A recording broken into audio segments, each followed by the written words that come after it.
Ikamatha video ya msiku la lero mokhala mutadziwa chifukwa chimene ma running mate kapenanso ma vice president onse amene amakhalapo achipani cha DPP sapita patali komanso sapitirira ndi chipanichi. Mu video tikhala tikufukula mbiri yonse ya anthu amene akhalapo ma vice president kuyambira pa a Kassim Chilumba kufikira pa a Jane Asa. Tidziwe kuti kodi ndi chifukwa chani nthawi zambiri zinthu zake zimakhala zothera m'misodzi.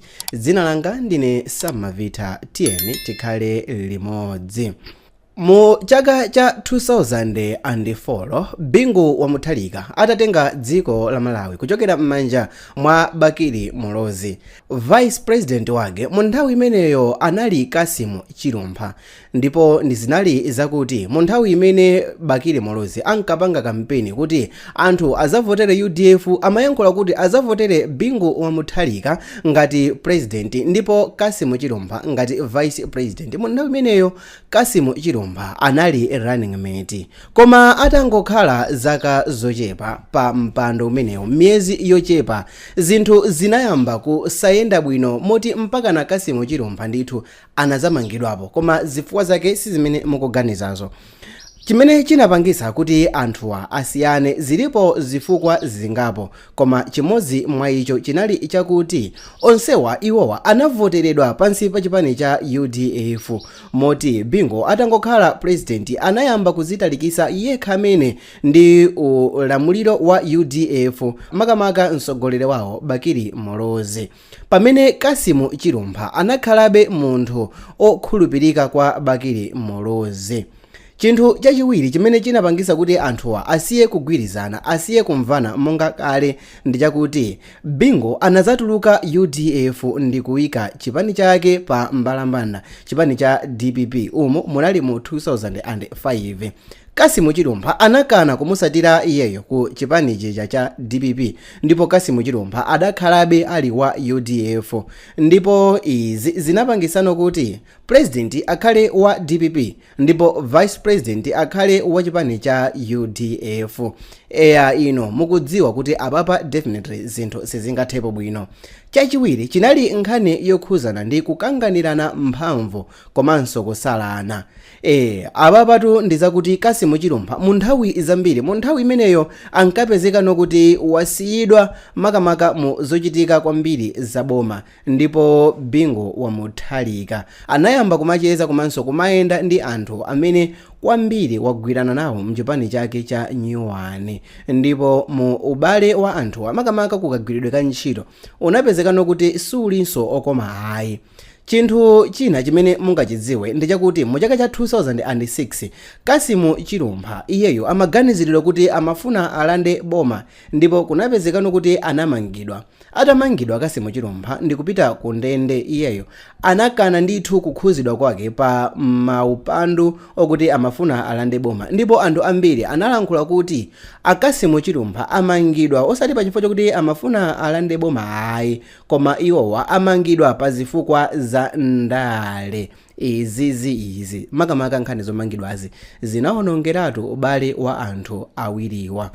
Komabe pachifukwa chakuti mu malamulo a dziko la Malawi salola kuti vice president akhonze kuchosedwa ntchito ngati munthu wamba, ngakhale zakuti anthu onsewa sikuti ankagwirizana, koma Kassim Chilumba adakhalabe ali vice president wa dziko la Malawi ngakhale kuti ubale wawo unali pendapenda. Motero kuti ngati mwakhala mukundisatira bwino ndikutanthauza kuti zinthu zimene zinachitika kuti Kassim Chilumba akhale kuti atayidwe kunja, asamaonekenso ndi akugwira ntchito mboma ndi chipani chimene chinalipo kapena ndi president amene analipo mu nthawi imeneyo, zinali zakuti anasiyana anthu wa zipani. Pa namba 2 napezekano kuti ayamba kusalana. Pa namba 3 panabwera kukayikirana pakati pa wina ndi inzake. Komanso nambala 4 zinali zakuti Kassim Chilumpha amaganiziridwa kuti amafuna alande boma.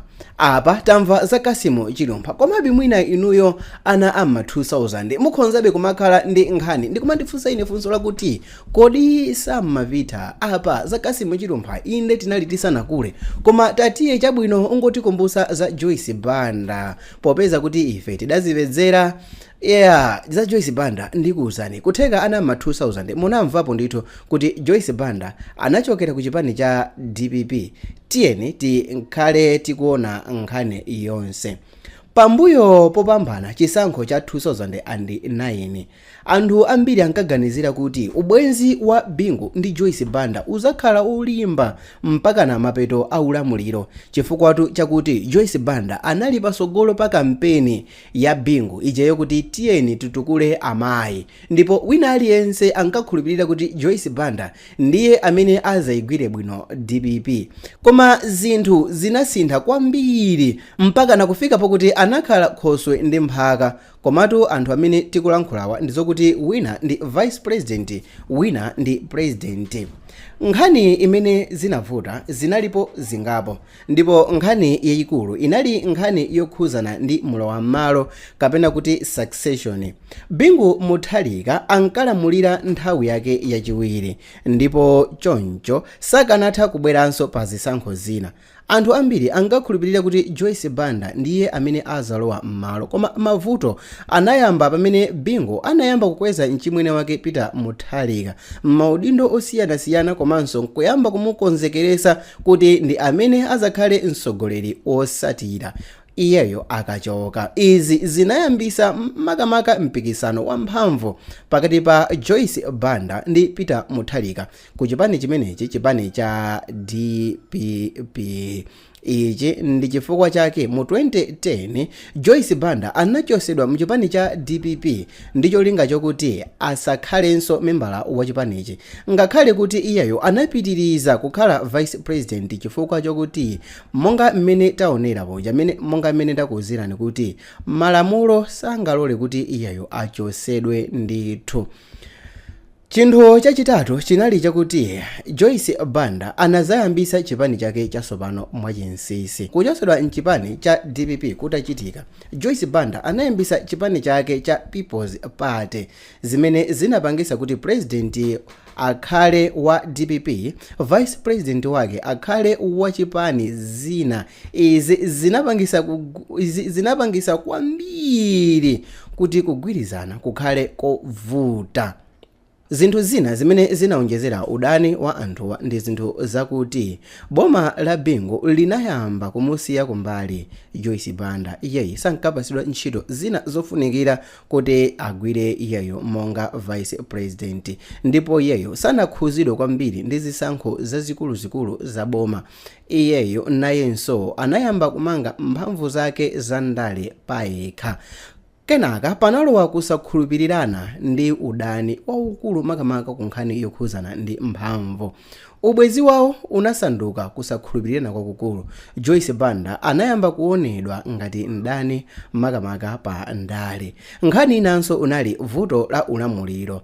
Ngakhale anali anthu osagwirizana, president sakanatha kuchosa vice president pa udindo wake, choncho anangokhala limodzi mboma koma osagwirizana zonse. Koma ndizofunikira kuti tizikumbukire kuti mu 2012 zinthu zinasintha mwazizizi. Bingu wa Mutharika anamwalira, ndipo malingana ndi malamulo a dziko la Malawi, Joyce Banda analowa m'malo mwake kukhala president. Choncho tiyeni tiyankhuleni kuti zinthu zina zikuluzikulu zimene zinachitisa kuti anthu awa adani ndi nkhani yokhuzana ndi mlowam'malo ku nkhani ya DPP, kuchosedwa mu DPP, kuyambisa chipani china, kusakhulupirirana komanso mpikisano kwambiri pa nkhani yokhuzana ndi mphamvu. Tiyeni tisiye ndale zogawana mitundu, ndale zogawana zigawo. Ena akafunsa Zitachitika zisankho za 2014, Saulos Chilima adakhala vice president wa dziko la Malawi, ndipo monga tonse ambiri tikukumbukira bwino panali nkhani yokhuzana ndi mkangano. Chilima anayamba kukhala munthu wotchuka kwambiri pakati pa anthu.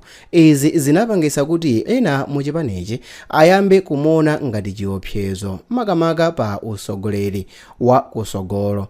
Nkhani ina inali nkhani ya ziphuphu. Chilima anayamba kuyankhula molimba mtima mosusana ndi anthu amene akuchita ziphuphu kwambiri, komanso iyeyo anayamba kuyankhulapo kuti boma silikuyenda bwino komanso silikuyendesa bwino zinthu. Izi sizinakondwerese ena amene anali mboma, ndipo zinayambisa kusamvana kwakukulu. Iyeyo zinapezekanso kuti wachoseredwa mphamvu. Pambuyo pake Chilima anayamba kuoneka ngati akusalidwa muzochitika, ndipo pang'ono nkhope yake inayamba kusowa m'misonkhano ya zipani za ndale. Iyeyo sanalinso kuphatikizidwa pa zochitika zazikuluzikulu. Maudindo wake anayamba kuchepesedwa pang'ono.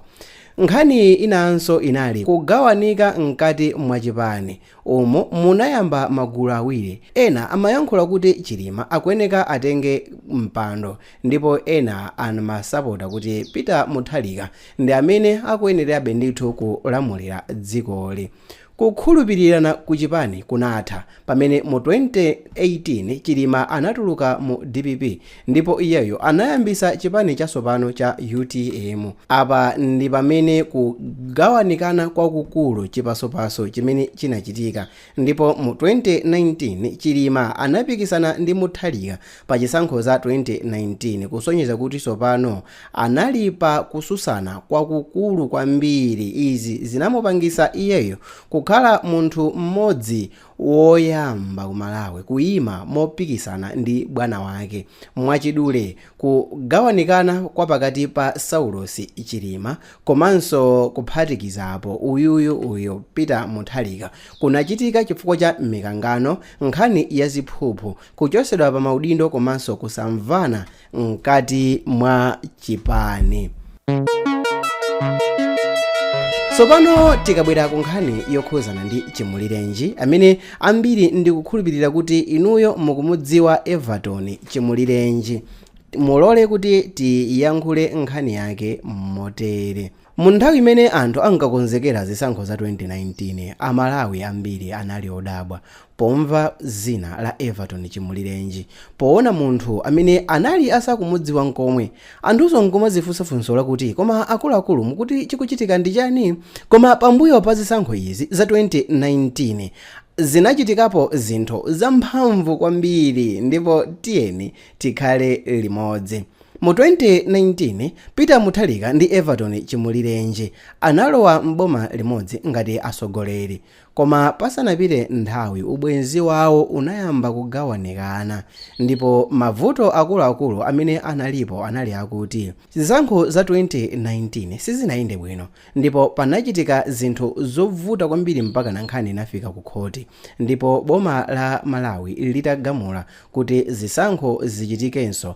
Everton Chimulirenji zinapangisa kuti boma lawo liyambe kukhala ndi zofowoka, lozaza ndi mikangano komanso kuphatikizapo zinthu zambiri.